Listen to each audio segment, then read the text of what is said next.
if you compare a model like 4.5 to a model like O3, I would expect that like there will be trade-offs there. I think there are definitely like transitory as we like figure out our way around these technologies, and so again, like I expect this will get better. Yeah, I think there are going to be population scale, like one of the sort of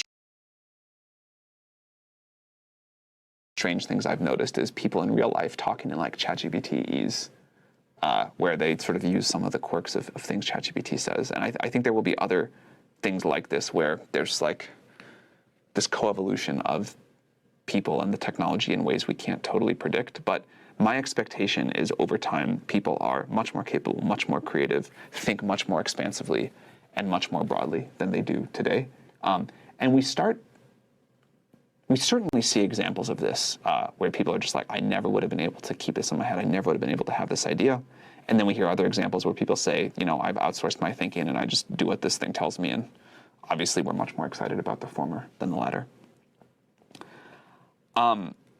Can you help us understand why you build emotionally intelligent models and then criticize people for using it for accessibility reasons when it comes to processing emotions and mental health?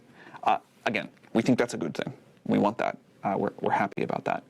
The same model that can do that can also be used to encourage delusions in mentally fragile users. And what we want is people who are using these models intentionally.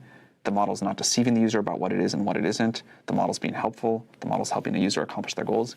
We want more of that and less of anything that would feel like the model tricking a user, for lack of a more scientific word. We totally get the frustration here, like whenever you're trying to stop something that is causing harm, you stop some perfectly good use as well. But please understand the place we're coming from here is trying to provide a service to adults that are aware of it and that are getting real value from it, and not cause unintended harm to people who don't want that along the way. All right, given that we have just a couple of minutes left, let's see if there's any questions in very other directions that we should try to get to.